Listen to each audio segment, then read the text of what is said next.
game. EnergyHog.org, that's it! Brought to you by the Alliance to Save Energy. Rush Limbaugh by a team. I don't know why you'd want a team anyway, but whatever. I don't care. The only thing that irritated me was the left went right to race, which is what they always do, and made up these quotes about, Rush Limbaugh endorsed James Earl Ray, the guy who killed Martin Luther King.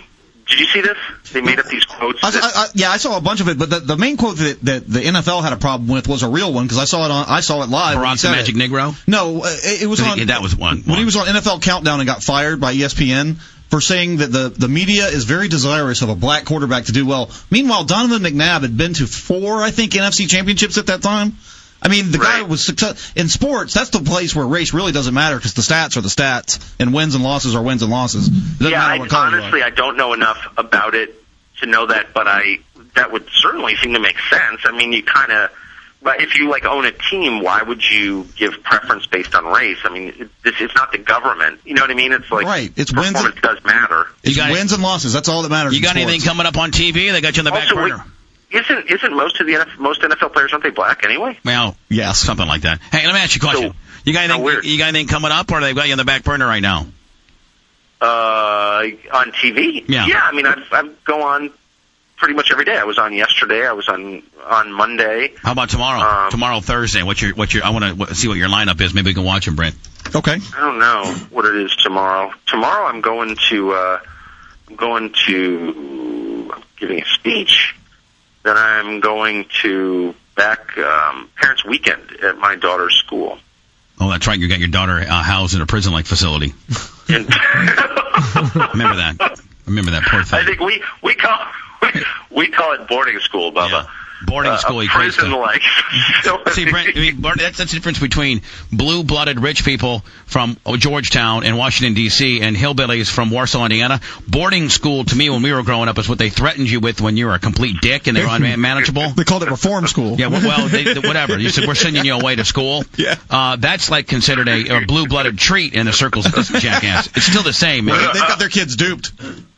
Yeah. That is so funny. When I see her this weekend, I'm going to tell her you said that. So how's this prison-like facility doing? If you had seen it, it's literally the school is in a Robin Williams movie, and I've never seen it, but it's Mr. Chips, or it's a movie that Robin Williams did about boarding school. Dead Poet Society? Yeah, Dead Poet Society. Thank you. And it was shot at her school. So yeah, I bet it was. It's a good-looking place. I mean, it's a great-looking place. It only costs $60,000 a year. My God. What they do is they hide the concertina wire. I mean, it's there, but it's behind the guard towers, so you can't really see it as well as you would normally. No, trust me, you will send your kids to boarding school. Oh, no, I will not. I promise you that. I love my kids, and I want to hang on to them and love them and give them a kiss at night and not have to talk to them via AT&T. And text them and things like that, and then then they throw me a bone that I get to see them every 5th weekend. That's considered, a privilege. By the way, it's my kid. Last time I checked. Jesus, okay. You rich people. Well, my daughter, who's a big Bubba fan, will definitely be amused. Well, tell her that Big Bubba is the one that's sticking up for her, trying to get her back into the big house. I mean, you're treating her like a slave. Yeah, Massa Dad, I'd love to be back in the big house, Massa Dad. I don't like living in a dormitory with other bad girls. Please, Massa Dad. She's probably picking up cold water showers and mush. Those rich kids, man, it's hard telling some of the stuff she's going to pick up. Yeah, actually, I think it's a more sheltered environment than it is. Well, let me just give you an example, okay? When she's laying her head in your bed at night, you know who the hell's in her bedroom and what they're doing. Nobody, just her. Well, when she's in a dormitory type setting and these little girls start experimenting around, next thing you know, you got a lesbian on your hands.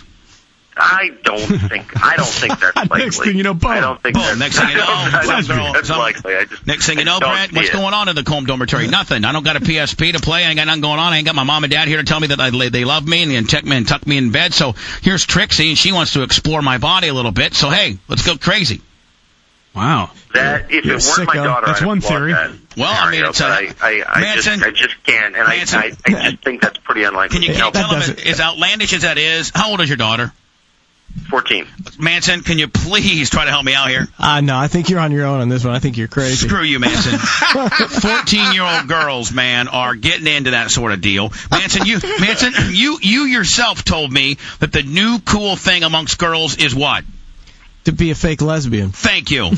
So you don't think that is not going to the blue-blooded boarding house as well? If you raise your daughter right, she's not going to, you know. Okay. I'm telling you, peer pressure's a bitch, especially when your mom and dad aren't there to solidify it every day. I'm telling you. Nobody wants to listen to me. I think it's much less likely. What's going to happen is, though, I'll be the bad guy. No, if you keep your daughter in, I mean, look, that could happen anywhere, but it's much more likely Say good night to the bad guy. I'll go with you on it, Bubba. I'm with you. Say good night to the bad guy. Throw him a bone. I'll throw him a bone. I mean, I always look. got to be the bad guy, but the bottom line is... anytime a girl's hanging out alone with another girl for an extended period of time, it's bound to happen. You're going to say be a good lesbian. night to the bad guy. Nobody wants to hear the truth, bitch. I'm the only one that delivers it on a daily dose. You know, like guys, when guys hang out with other guys for an extended amount of time. Every summer camp. Boom. Bag on out. Well, what are you going to do? That is totally untrue. Okay, Tuck, I'm just telling you. You can't tell me that's the cool thing among boys. I didn't say you don't have. Hey, you don't have a boy that's 14 at boarding camp right now, bitch. You got a girl boarding camp in a prison-like facility. You don't got that. Did she take a train to the boarding camp? Hopefully that she gets an extra ladle full of goulash. She's looking for a heavy.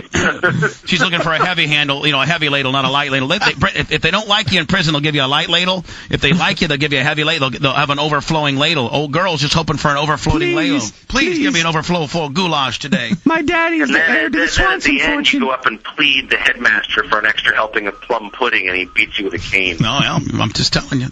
I'm just telling you, man. The truth hurts sometimes. You don't want to hear it, you blue bloods. But you know what? It's good for your kids to get a little independence, to have a tougher scenario to deal with. It's not really around good. the house all day doing crystal meth in the pool house. You know what I mean? That's what we're going to wind up doing. And well, my kids are going to. Well, that's because you don't run an iron. Crystal meth in the pool house. You don't run an Auschwitz type facility like I do, my friend. You should try doing that once.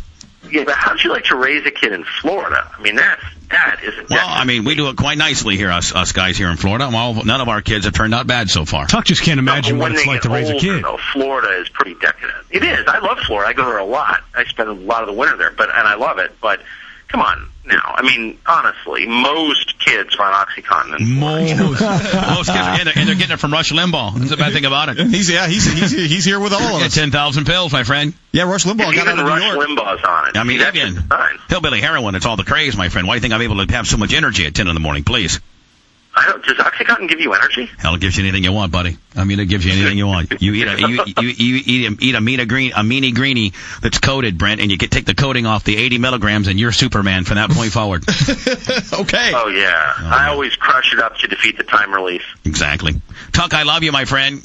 You guys are absolutely the best. You put me in a good mood this morning. I appreciate it. And tell your daughter in a prison-like facility that I love her, and Uncle Bubba has a nice place for her in Florida if she ever wants to come down here. I'm literally going to tell that the second I see her. I love you, buddy. Bye. See you guys. That kind of sounded creepy, though. I got a place for her to stay. She's 14.